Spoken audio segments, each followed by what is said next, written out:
بشنو نوای قرآن، جانم فدای قرآن. بشنو نوای قرآن، جانم فدای قرآن. این گوهر جهانی باشد برای قرآن، باشد برای قرآن. درسی که درس دین است، شیرین و دلنشین است. درسی که درس الحمد لله نحمده ونستعينه ونستغفره ونعوذ بالله من شرور أنفسنا ومن سيئات أعمالنا. من يهده الله فلا مضل له ومن يضلل فلا هادي له. وأشهد أن لا إله إلا الله وحده لا شريك له، وأشهد أن محمدا عبده ورسوله. أما بعد، فأعوذ بالله من الشيطان الرجيم. بسم الله الرحمن الرحيم. ولله على الناس حج البيت من استطاع إليه سبيلا ومن كفر فإن الله غني عن العالمين. حضار گرامی، برادران مومن، به ارتباط گفته های جمعه سابقه ما در مورد فریضه حج که سر نکته اول بحث داشتیم، ولله علی الناس حج البیت، خاص به خاطر الله متعال است. از همه کرده نام الله متعال مقدم ذکر کرده بود و اشاره به این میکرد که حج تنها برای الله متعال باشه، چرا حج عبادت است و همه عبادات حق الله متعال است، هیچ کسی در اینجا شریک نیست. با وصفی که هر مؤمن و مسلمان ای را میدانه که عبادت ها همیشه حق الله متعال است، اما ابلیس لعین تلاش و کوشش خیلی زیاده میکنه تا بنده مؤمن از زحمات و محنتش به خاک یکسان بسازه. تلاش اولی شیطان همیشه است که یک انسان از ادای فریضه منصرف بسازه، در قلبش طور بیاره که ضرورت برای انجام این فریضه نیست، که با تأسف امروز یک تعداد مردم ما حتی در یادشان هم نمیآید که حجم یک فریضه است یا نه، در حالی که استطاعت و توانمندی قوی برای انجام حج دارن، اما وفات میکنن، مرگ سرشان میآید در حالی که سالا سرش تیر شده، اما اقدام سبکتری هم برای انجام حج یا ادای حج نکرده. حالی خود دنیا تنگ یا ضیق شده یا نفوذ زیاد شده، مردم خاصی یا تعداد خاصی از هر مملکت مشخص شده در اونجا میره، اما یک تعداد مردم با وصفی که توانایی داره و میشه که اگر در قرعه اندازی نام خود بده، امکان داره نامش برای و فریضه حج انجام بده، میبینیم که بسیار تغافلی و سستی کرده، حتی در دل خود یک دفعه نمیگردانه.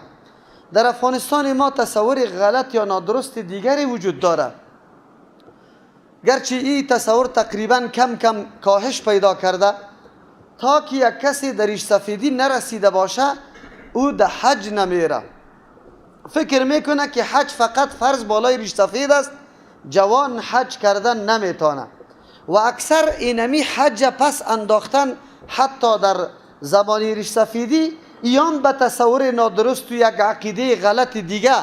او عقیده غلط دیگه است که اکثری مردم میگه حج به خاطر فعلا نمیکنم که نگاه نمیتونم، یعنی ما مرتکب گناه های خیلی عظیم میشم، از او خاطر حج خود پسان میکنم که باز در حج برم کلی گناه های معاف شود.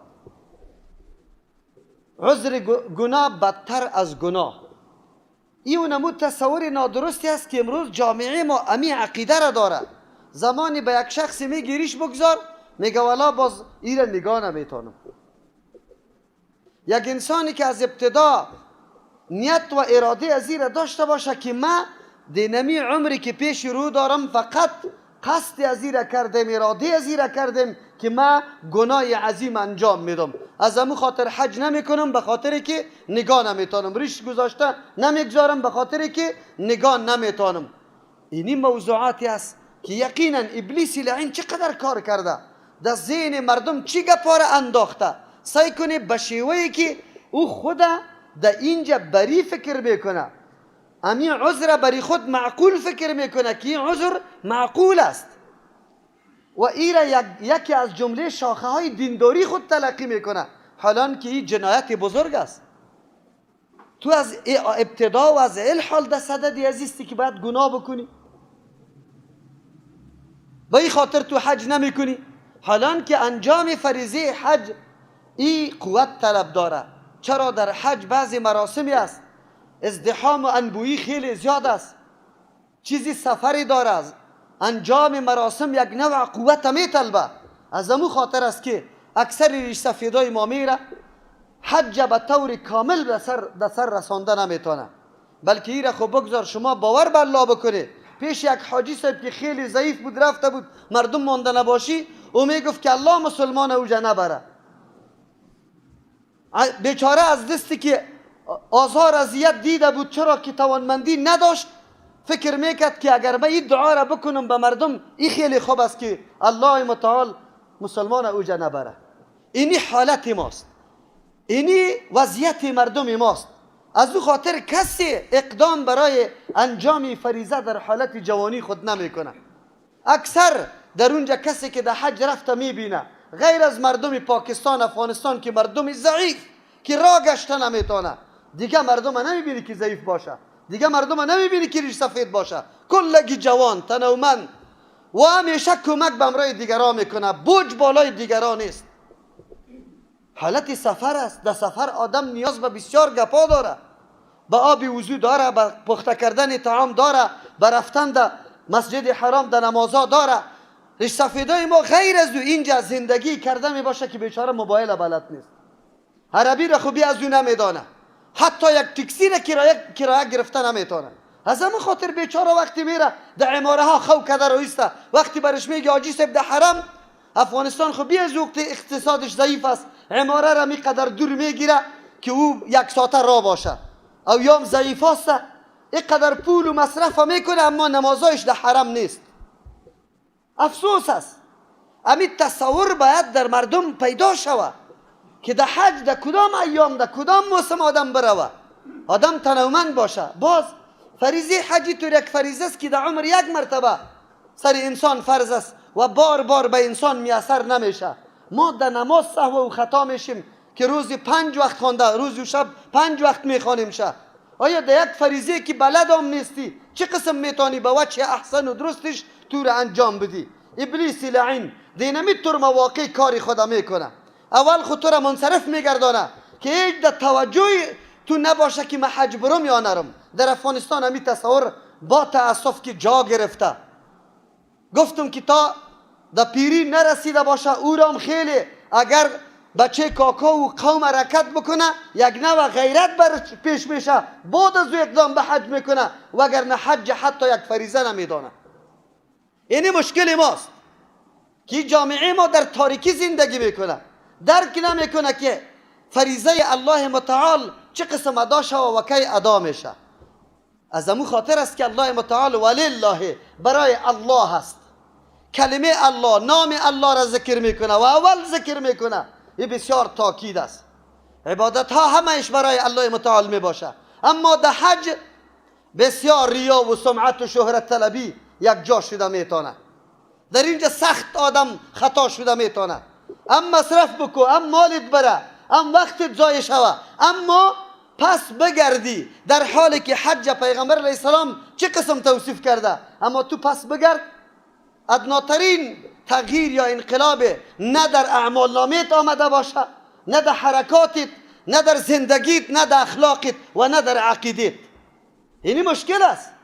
ابلیس لعین همیشه مؤمنا را با وصفی که محنت میکنه بازم محنتشان قطع خاک یکسان بسازه. ابلیس آرام ننشسته. او دشمن خیلی قوی است.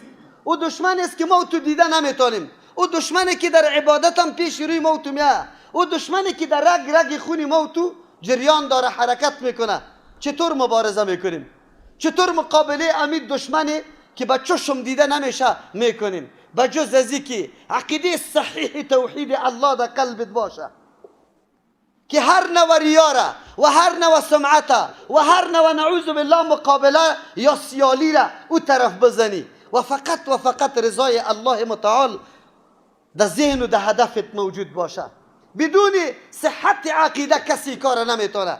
امروز من تاسف میخورم، حجاج ما به می خاطر میره که بچه کاکایم رفته، کاکایم رفته، همسایم رفته، به می خاطر میره. همین شان و شوکت و رفتن و کشوفش و این گپا به می خاطر است. قرآن کریم بر ما ولله میگه. این موضوع خیلی اهمیت داره. ما عبادت ها میکنیم، اعمال انجام میدیم، خود شما خبر داری که اعمال ما کی مورد قبول الله متعال قرار میگیره؟ همیشه در ترجمه های قرآن کریم و در بحث های روزای جمعه گپ براتون خیلی واضح شده که اولین شرط قبولیت عمل اخلاص است. اخلاص امی معنا را داره که امی عملی که تو انجام میدی بغیر از رضای الله هیچ چیزی دیگری را در نظر نگرفته باشی، او وقتی قبول میشه. پیغمبر علیه السلام چی میفرما؟ انما الاعمال بالنیات. عمر رضی الله عنه حدیث نقل میکنه. هر عمل اعتبارش به نیت است، قبول میشه نمیشه به نیت تعلق داره.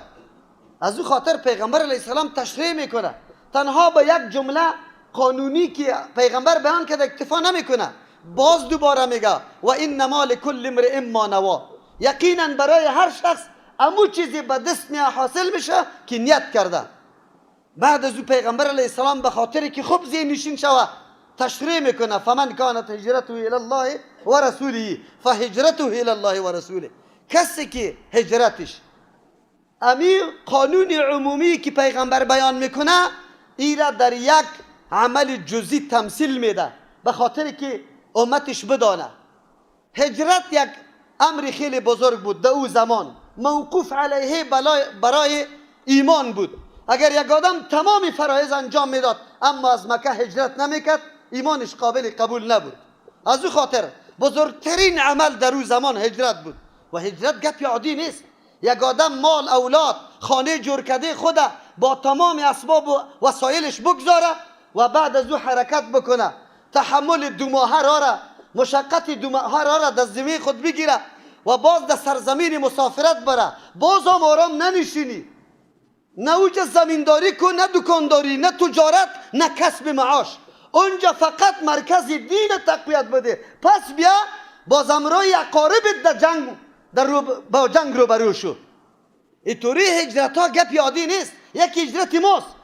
ما مردمم تا پاکستان هجرت کردیم، خب تجارای قوی جور شدیم، خب معامله‌گرای قوی جور شدیم، پس آمدیم. هجرت صحابه هجرت ما واره نبود. او هجرت 1 نفر و 2 نفر بود. یک خانم هجرت میکرد شوهر در اینجا میمان، شوهر هجرت میکرد زن و مال و اولاد در اینجا میمان. اما پس مقابله با همین مردکا میکرد. در جنگ احد صحابه با پدر و برادر خود زدن میکردن. امروز با اون تو صرف به خاطر بچه کاکا کدام جنایت و معصیتی نیست که اون انجام نمیدیم.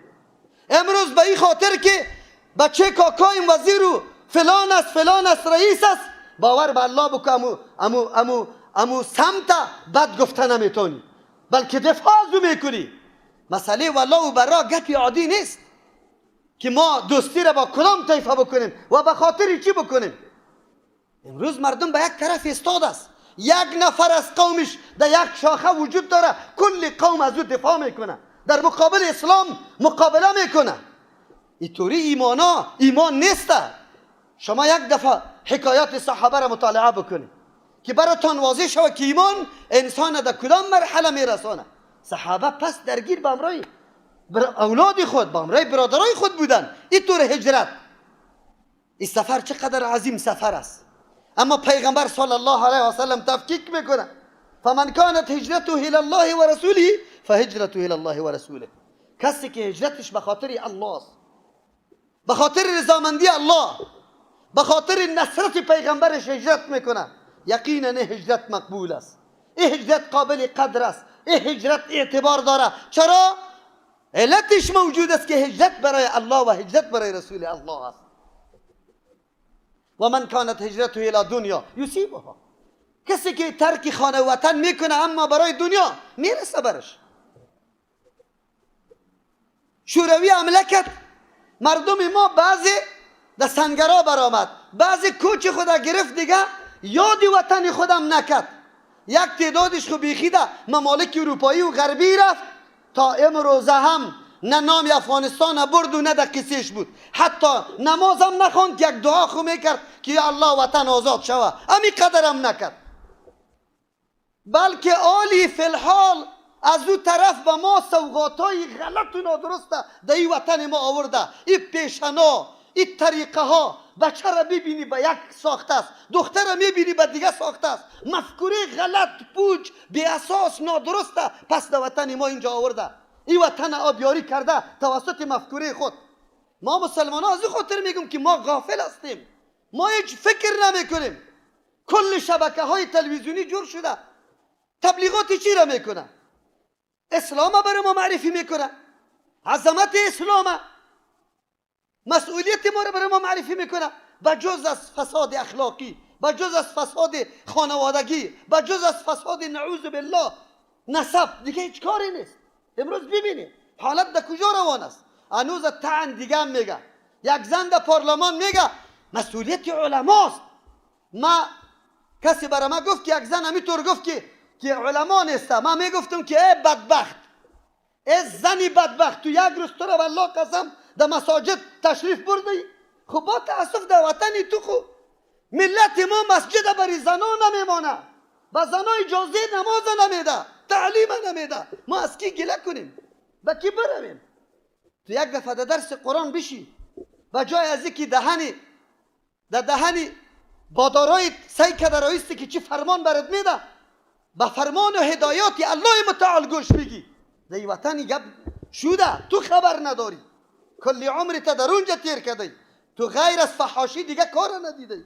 تو امروز بیا این وطن غمخوری کو، یا ایتام بیبی، معیوبین بیبی، این فقرا را ببین، این در و دیواری ویران شده ما را ببین. شما خبر دارید در این روزا لیست 5000 مظلوم مجاهدین که فکر اسلامی داشت آلی برآمده، نو برآمده، که در زمان همین کمونستا این همین نجیبی که امروز برای شهید گفته میشه، همین بی غیرت ونس دور از حاضر مجلس و با غیرت مجاهدین در لوحه بزرگ نوشته میشه، یک مرتا کده نمیتونه. غیر از اینکه مولا را بکوب، غیر از اینکه سنت رسول الله را دشمنی کو.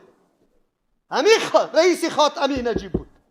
5000 مردم به سر نوشت در دشت تیلگون آلی لیستش برآمده. ببینه ما ملت خواب هستیم، ما ملت بازم حالا که پنجپیری شده، حالا که وابی شده، این همی گپاست. یک روز یک کسی را نمیگه که امیر خبیصایی که تخم بیدینی را، تخم بیحیایی را در این وطن کاشته و تا امروز ما این ملت در خون غرق است. همین مردم خو یک دفعه در پای میز محاکمه بکشانه که چی جنایاتی کرده، کی کرده. چرا این وطن امروز ملامت مجاهدین نمیکنه؟ مجاهدین بیچاره، مجاهدین چقدر علم داشتن بیچاره، چقدر علم از قرآن میفهمیدن، از حدیث میفهمیدن. یک غیرت اسلامی در کو بالا کبشه دیگه چیزی خو نمیفهمید. و او مردم دنیا زود فریب میده و نمیتونه. یک حرکت و انقلاب برای خود فهم دقیق میخواه، مطالعه دقیق میخواه. من یک تعداد دوستا را میگم بالله قسم ایران بدانه تا وقتی که از جهت عقیده ذهن سازی نشوه، ملت بیدار نشوه، ملت بشناسه اسلام چیست و دشمن ما کیست، نمیتونه مقابل کفاره بکنه. ابلیس جنی ما و شما را در عبادت خطا میکنه. ابلیس های انسانی هم ما را از راه های مختلف شکار کرده رویست، تخریب کرده رویست. ببینیم پیغمبر الله هجرت بزرگ تشریح میکنه. اگر کسی هجرت به دنیا کرده یصیبها، دنیا برش میرسه. او امرأت ینکحها، اگر قصد هجرتش برای نکاح زن باشه نکاح میکنه زن. چقدر وضاحت است. تحمل سفر یکسان است. 3 نفر روان است، از مکه تا مدینه را سفر میکنه، سختی سفر یکسان است. بیخوابی، ماندگی، زلگی، مسافری، بیوطنی، ترک اقارب و وطن، همه چیزا یکسان است، اما نتیجه مختلف مرتب میشه. سفر خو یکی است، عمل خو یکی است، نتیجه چرا مختلف مرتب میشه؟ فقط به نیت تعلق داشت. یکی نیت از این کرد که ما اونجا میروم به خاطر حفاظت دین الله، به خاطر نصرت رسول الله، و یک نفر دیگه به خاطر دنیا رفته. یک نفر از اینجا میره در لندن، به این نیت، به این قصد میره که ما اونجا دعوت میکنم، خود مسلم احساس از علم، مسائل یاد میگیره، شب و روز یزود تلاش است. یک نفر دیگه خود در تکلیف انداخته، در اونجا میره میگه اونجا ما اقامه بگیرم، قبول شوم که دیگر روی افغانستان نبینم. هر دو شخص سفر هر دو شخص کرده، اما نتیجه زمین و آسمان فرق داره. سفر حجم یک سفر است، اما مغایر با سفرهای دیگر بسیار مغایرت داره. سفر تجارت نیست، سفر سیاحت نیست، سفر طلب علم نیست، سفر است که در اونجا می روی با مخلوق الله روبرو میشی که آینده فلسفه شما براتون میگم. سفری که یقینا اگر یک انسان هدفمند از اینجا گام بالا کنه، طرفی سفر وقتی پس میگرده در خانواده خود میرسه، یک انسان هدفمند، یک انسان معتقد، یک انسان با اخلاص، یک انسان تابع سنت رسول الله، یک انسان با اخلاق، یک انسان غیرتمند، یک انسانی که یقینا وفاداری با اسلام باید داشته باشه، پس در خانه خود برگرده. سفر حجی طور سفر است، مدرسه انسان سازی است. اگر کسی درک بکنه، اگر کسی بدانه، قرآن کریم از همون خاطر میگه اولین نقطه برای سفر و آغاز سفر تو ولله است که خاص به خاطر رضای الله سفرت آغاز کرده باش. به خاطر رضای الله وقتی میشه که مال حلالم در جیبم باشه، به محنت و زحمت پیدا کرده باشم، خانه مردم داوا نکرده باشم، زمین مردم غصب نکرده باشم، در تجارت خود مردم فریب نداده باشم، دروغ نگفته باشم، قسم سر مال خود نخورده باشم، رشوت نخورده باشم، مال دولت و مردم دزدی نکرده باشم، خیانت نکرده باشم. اما اگر ما دکترام گرفتیم اما شهادتنامه تقلبی را پیش کردیم، در وظیفه سرش رسیدیم، از همین معاش ما برم حج بکنم. اگر جای دولتی را به زور احاطه کردیم، نقشه کردیم، به مردم فروختیم، رفتیم در حج، امی حج قابل قبول است ولله علی الناس میشه؟ اگر ما تمام عمر در فکر ازی بودم که در دکان برای من نفری دیهاتی بیاه که چیز نفهمه، چیزی که مثلا به نام اصل تیر کردم، چیزی که نادرست بود به نام درست تیر کردم، ایام پول پیدا کرده میره حج. عزیزان گرامی را آدم بدانیم، هر کس که در حج میره در بیت الله زیارت میکنه، اینطور نیست که حج کلگی قبول میشه. قبول وقتی میشه مال حلال به محنت به زحمت خود کمایی کرده باشی، عرق ریختانده باشی. هر کس حالی حاجیست ماشاءالله، هر کس در حج رفتن برای خود شرایط داره. اول اخلاص، دوم مال حلال باید داشته باشی. قرآن کریم می تاکید میکنه، این فریضه است، الله فرض کرده. ولله علی الناس، خاص برای الله بالای تمام مردم است. مراد از ناس امو مردمی است که واقعا دین الله را پذیرفته، شهادتین اقرار داره، او مردمی است که استطاعت داره، مطلق مردم نیست. حج البیت، قصد کردن بیت الله برای کی؟ من استطاع الیه سبیلا، کسی که استطاعت داره به سوی حج، به سوی بیت الله از راه رفتن. استطاعت عام است، استطاعت بدنی صحت داشته باشی، استطاعت مالی توشه را داشته باشی، نان و نفقی دیگه مردم هم سرت باشه، او هم پس تا بازگشت داشته باشه، موانع موجود نباشه، راه امن باشه، کسی تو را مانع نسازه. اگر موانع موجود بود نیست سرت فرض. الله متعال بنده خدا اینطور مکلف نمیکنه که بالکل از توانش بیرون باشه. زن وقتی محرم پیدا نمیکنه نیست سرش فرض. الله متعال از پیش سوال نمیکنه که تو مال داشتی؟ بله، اگر این مال داشته باشه که نفر دیگر محرم دیگرم قط خود در حج برده بتانه، بالکل هست. موانع نباشه، استطاعت موجود باشه. امروز یکی از استطاعت ها است که نامت برایه، خب بدون کدام حق تلفی کسی دیگره، بدون تجاوز در حق دیگره. آجی صاحب زنگ میزنه، مولی صاحب والا نام من برآمد، فلانی برام میگه که اینی قدر پول مرا بده و ای را به کسی میدیم، باز تو را روان میکنم. جناب محترم آجی صاحب، برای چی میری؟ برای سیل و سیاحت میری؟ کلا قطعا نه. برای تجارت میری؟ نه. برای ملاقات اقارب و دوستایت میری؟ نه، اونجا هیچ کسی نیست. برای علم حاصل کردن میری؟ اونجا خالی مدرسه نیست که بری علم حاصل کنی. برای چی میری؟ این وطن سرت تنگ آمدن؟ نه، اقدر رو جوار خطاستم که کی طرف پسی طرف حرکت میکنه. خیر برای چی میری؟ برای ازی که عبادت الله را انجام بدم، الله گناه مرا معاف کنه. چقدر خوب است. چرا خدا گل میزنی؟ تالی را قدر نکته را تو نمیفهمی که گناه نخت ایجا میکنی، گناه نخت، رشوت میدی، حق مردم تلف میکنی، اینجا گناه نخت میگه. امی فل حال خدا دا گناه واقع کردی. اما از تو سوال دارم، زمان حج هم رفتی بازم گشتی، تو یقین داری که الله حج تا قبول کرده یا نکرده؟ عجیب نیست؟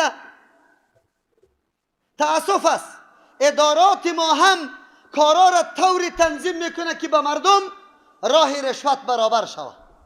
امی حجاج کرام امیالی گرفتن پول حج و اوقاف باید بدون ای گپه.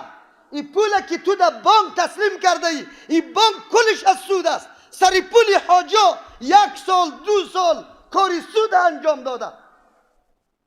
کاری سود جنگ با الله، اعلان جنگ با الله و رسول الله.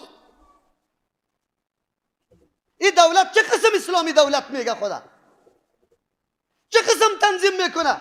این پول وقتی که در بانک سودی تو رفته 1 سال سرش کار کرده، هر حاجی $1000. تو افغانستان 30,000 حاجی روان میکنی، $30,000 تو را بانک به خود تا 1 سال کاری سود کرده. نمیگذاره که همین مردم مخلصانه پاک و صاف حج الله را بکنن.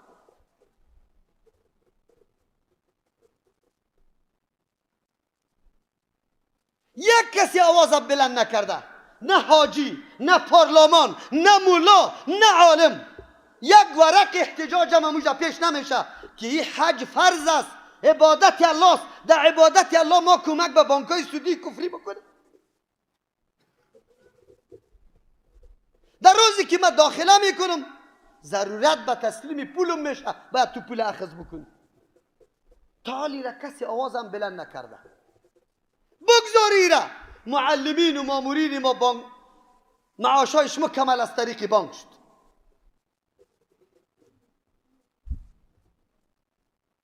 در سود چطور گپ است؟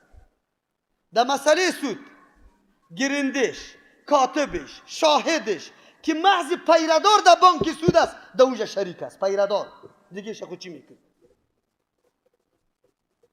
از همون خاطر است که کل چیزای ما حرام میشه. هر قدر دعا میکنیم الله متعال قبول نمیکنه. ما در یک جمعه خیلی پیش گفته بودم که قوانین غلط خود ما سری خود عملی میکنیم. بچه و دختر ما مدیر و سرمعلم میگه اینی لباس بپوشه، یک نفر نمیره که ما اولاد خود برای لباس پوشیدن روان نمیکنیم در مکتب. ما اولاد خود برای تعلیم روان میکنم. کسی خود شور نمیده. مولی هم دختری خود روان میکنم، بلا هم، حاجی هم، ملک هم، وزیر هم، رئیس هم، یک نفرم نمیگه. ما خود زمینه را آماده برای گناه میسازیم خودی ما پیش الله جواب میدیم. اولاد ما میره در کابل نفوذ زیاد است، مکاتب خیلی کم است، بعضی مکاتب 3 تایم است، بعضی 4 تایم است. مکاتبی است که ما کمال وقت نماز دیگر درس و تعلیم تیر میشه. هر لیسه ما 10,000 شاگرد داره. اگر 10 لیسه باشه 10,000 1 لک نفر تارک نماز باشه چه حالت میشه؟ الله عذاب خود روان نکنه. ببینی خودی ما می زمینه را مساعد کردیم. یک روز یک ورق احتجاج در وزارت معارف نرفت که مکاتب از مسلمان است، اولاد مسلمان بالغ و مکلف است، نماز سرش فرض است. بی بری از جا انتظام مسجد بکنی، هنرمنداره جاها برش دور میکنه، جلسه ها برش دور میکنه، ستاره افغان برش لقب میده، جشنواره گفته در تلویزیون اعلان میکنه. او بدبخت قوم، او بدبخت قوم. این نماز الله کدام طرف میشه؟ یا اولاد ما کدام طرف میشه؟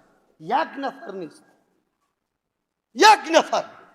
اینجا شرابخور قدر داره، اینجا او سازنده قدر داره. من نمیگم افغانی ها کامیاب شدن در یکی از بازی های فوتبال یا والیبال. برای من زنگ زدن مولوی صاحب تبریکی گفتن در این طور موارد چی است؟ ملیت پرستی است، قوم پرستی است. در مقابل کی؟ مریضی ما جور شد، فقیری ما پیسه پیدا کرد، خانهش آباد شد، از خاک شیشتن در قالون شیشتن برآمدیم. سرمایه انگفت ما سر همی گپا میره و او بازی های است که یک دفعه مصروف میشه میالی کلی مردم در اینمی بازی ها برآمدن. نه جماعت است، نه نماز است، هیچ چیزی دیده نمیشه. برو در خانش نان پیدا نمیشه، پدر گریان داره که او بچم نرو در والیبال، نفقه اولادا میبره، او پشتی والیبال رفته رایسته. عورت حالا است، تنها خود به نماز نساخته، هزارها مردم در گردش حلقه زده. دیگر تیر میشه، شام تیر میشه، خفتن تیر میشه، نماز خوانده میشه. چی افتخار کمه؟ والیبال تو زور شدی، بردی از پیش، چی کردی؟ در جهاد پیش شدی؟ کدام منطقه را از پیش کافر فتح کردی؟ او خو امی بازی ها را به می خاطر رواج میکنه که مسلمان ها دیگه تیر زنی نکنه، نشانه زنی توسط تفنگ نکنه، اسب دوانی نکنه، آب بازی نکنه، بدو نکنه که آینده مجاهدین نباشه. بزرگترین کمک در جهاد علیه روسا امرای ما چی کرد؟ شما جواب داده میتونی؟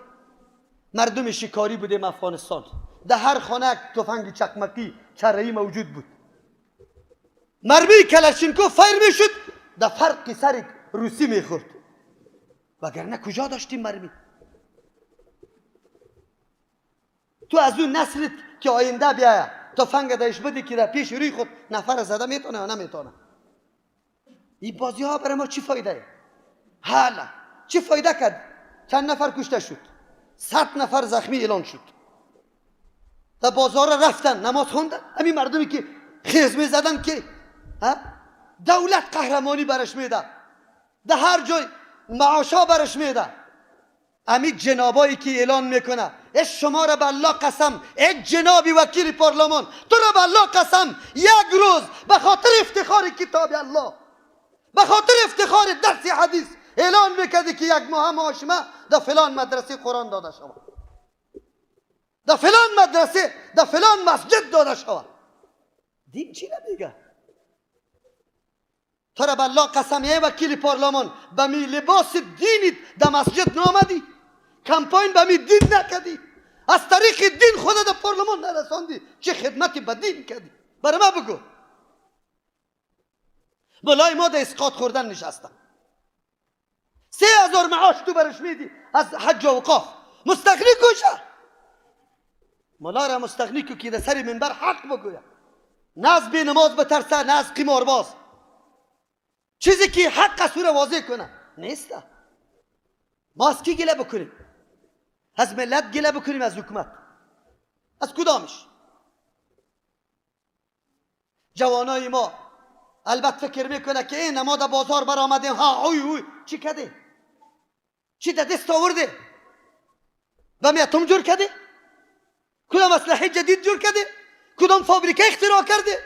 کدام یک دشت و بیابان زیر آب کرده؟ کدام اختراع برق کرده؟ ملت پشتی بازیا نکرده. انرژی تو ندهی دویدن خرج نکو، انرژی تا در دماغ مصرف کو که سیستم دنیای کفر در دست خود بگیری.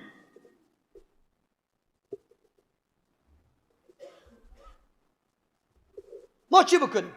کدام طرف؟ ما ملت هستیم، سر خود همه گناه ها را کش کرده رایستیم، خود ما میپذیریم، تسلیم هستیم. دخترها را در پذیرایش استاد کرده. پدری همو دختر سبا روز دلی صبره که دختری ما برای پذیرایی جوانای لچ که همه اعضایش جفت معلوم میشه، به می خاطر ما روان کردیم در مکتب، یعنی که علم بیاموزه. الله اکبر، الله رحم بکنه. ما کی هوشیار میشیم و بیدار میشیم؟ کی متوجه میشیم به خود؟ چی بکنیم؟ گپی ما در ای بود که نیت، اخلاص، عبادت برای الله میشه. این در کجا رسیدیم؟ گپ در ای بود که اولاد ما از نماز محروم است، گردنتان بسته. در بازار برو، اگر یک نماز از پیشت قضا نشد من دستی خود قطع میکنم. مطلقی در بازار برو، یک دفعه دیگر شو. چند بجه در خانه رسیده بتانی؟ راست بگو. گاهی خوب سرکا قید ترانسپور زیاد، گاهی ایرانی دوم اینجا جور شده. امروز جشن قهرمان است، امروز جشن بابای ملت است، امروز از فضای ملت است، از شهدای ملت است. خلاص ملت است بیچاره. امروز ما حرکت کردیم در 4 ساعت اینجا در کمپنی رسیدیم از تاخیر. که او طرف دار بخو که بند، او طرف دار بخو بند، او طرف دار بخو. کل شهر کابل چکر زدیم. آخر چی مفهوم داره؟ این چی مفهوم داره؟ این چی مطلب است؟ این ملت چی کنه؟ این ملت کدام طرف سوق شود؟ ما گله از اون مردمی داریم که خدا واقعا مجاهدین و خدمتگار ملت معرفی میکردن، اما امروز آزار و اذیت ملت بعد از مرگ از وان برسه. چرا؟ این مردم امروز بدوا میکرد یا دعا؟ از تو سوال میکنم. یک قریبی امروز، دیروز، پریروز، او روز کل روزا کدامش بکنی؟ افسوس است. بجای از اینکه یقینا به نکته های عمیق تعمیر، به نقطه های عمیق فکرسازی، به نقطه های عمیق یقینا آبادی وطن ما فکر بکنیم، بیاندیشیم، نه باز امو ملتگرایی ها تازه میشه، باز امو تنظیمگرایی ها تازه میشه، رونق میگیره. ما را باز در یک جنگ خانمانسوز دیگه مبتلا میسازه، حتما مبتلا میسازه. یک روزها یک جنب بیرقی خود بالا کرده در کوچیت میگرده، دیگر روز آخر حوصله تنگ میشه برادر. از کدام میشه تحمل کنی؟ روز به روز بجای از اینکه درس قرآن مردم بدانه که اسلام مرز نداره، ما را فقط عقیده جمع کرده، تابعداری کتاب الله و سنت رسول الله ما را جمع کرده، دیگه چیز ما را جمع کردن نمیتونه. اما امروز میبینیم حالات دیگه قسم است، دیگرگون است. باز اون طرف نمیریم، در حاشیه آمدیم و این گپ ضروری بود که ما ملت باید بدانیم که دنیای کفر ما را به کدام باغچه ها تقسیم میکنه، به کدام سمتا تقسیم میکنه، تقسیمات گوناگون میکنه. نخوریم فریب، نخوریم فریب. ما پابند کتاب الله و سنت رسول الله باشه، عبادت ما برای الله باشه، عمل کردی ما برای الله باشه. چه مفهوم زیبایه. هر حرکتی که میکنی به خاطر کی؟ الله. انما الاعمال بالنیات. نیتی درست. سفر حج هم میکنی، گپ مادری آمد، حاجی صاحب محترم زنگ میزنه میگه اینی قپولک میخواه، باز مرا پشک مرا میکشه. حاجی صاحب چی میکنی عبادت؟ اینجا تو نخ گناه نکن، در گناه مبتلا نکو خدا، در بدر نکو خدا. الله هم از پیشت سوال نمیکنه. چرا؟ یک مانع برات وجود موجود است. پیاده تو را نمیمانه، در موتر تو را نمیمانه، تکیت طیاره برات میسر نشد، خلاص. اگر وفات کردی الله متعال از تو سوال نمیکنه که چرا نرفتی در حج. خیر است در حج رفته نتونستی، موانع وجود داره، بدیل حج در اینجا وجود داره. بدیل حج در وطنت وجود داره. پول داری، اینقدر مصرف بکن که در سال آینده پولی حج هیچ قطعت نباشه، که الله تو را نمیگیره. هم ما نه فریضه حج انجام داده میتونیم و نه اینجا امور دیگری را پیش برده میتونیم. نه از مسجد خبر داریم، نه از یتیم خبر داریم، نه از معیوب خبر داریم، نه از چاه خبر داریم، نه از راه خبر داریم، نه از بیوه خبر داریم، نه از فقیر و مسکین خبر داریم، نه از مدرسه خبر داریم. خیر کدام طرف؟ من استطاع الیه سبیلا. استطاعت داشته باشه. من استطاعت براتون گفتم، اما امروز در وطن ما استطاعت از اینکه بالاتر شده. چرا؟ کدام چیز بالاتر شده؟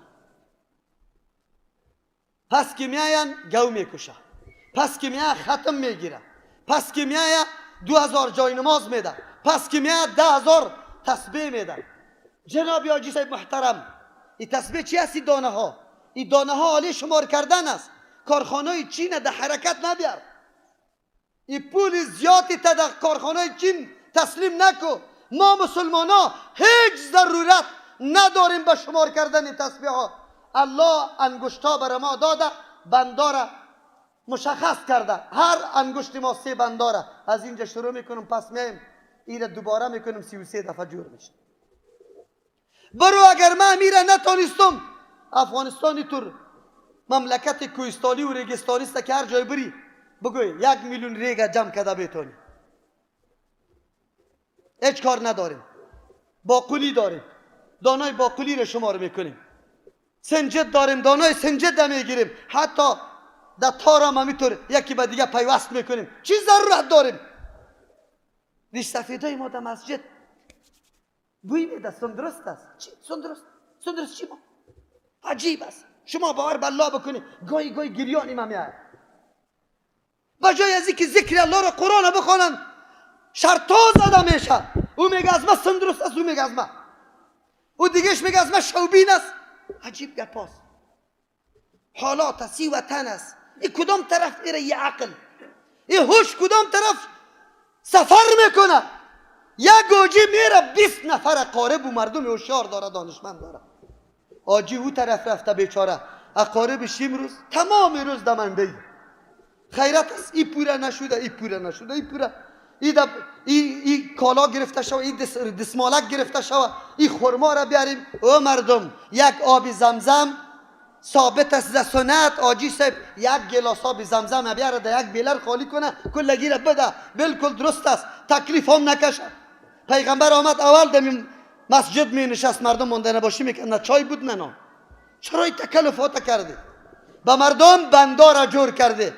مردکه پیسی خود شمار میکنه، ولای خود 1.5 لک روپه شد، 1 لک روپیش تکت، 50,000 روپه نفقی خانه ما میشه، او جمع نانم میشه. وی جای نماز پیسیش کم شد. ختم گرفته نمیتونم. مانع رفتن حج مردم هم شدی، خودم مبتلا به بدعتا و اسرافا و خرج کردی. آجی صاحب اگر اونجا توبم کشیدی خب پس آمدی اولین جرم و جنایت و گناه عظیمت اسراف و بدعت و خودنمایی در اینجا جور کردی. کدام عبادت است؟ عبادت برای لله بود؟ بل الله نشد. نکو آجی صاحب. استطاعت تنهایی نمیره. میگه که انسان پیسه تکت طیاره رفتن نداشته باشه پس آمدن. و من کفر فإن الله غنی عن العالمین. کسی که انکار میکنه از حج تعبیر به کفر میکنه. اگر تو هیچ نرویم در نظام الله کدام تغییری نمیاد. الله هیچ ضرورت و احتیاجاتی به مخلوق نداره. چه قسم عبادتش میکنه یا نمیکنه گپی خودت است، جوابگوی خودت هستی، فریضه الله متعال است. انشاءالله در جمعه های دیگه فضیلت حج، فلسفه حج، آداب حج بیان میکنیم که ملت ما کم کم بدانه. اگر بعضی حجاج ما رفته یا میروه یا پس بازگشت میشه، همه امورش به طریق سنت رسول الله صلی الله علیه وسلم باشه. الله توفیق عمل نصیب همه ما بگردانه. بارک الله لنا ولكم في القرآن العظيم ونفعنا وإياكم بالآيات والذكر الحكيم. استغفر الله لي ولكم ولسائر المسلمين فاستغفروه انه هو الغفور الرحیم. شیرین و دل نشین است آیین ما چه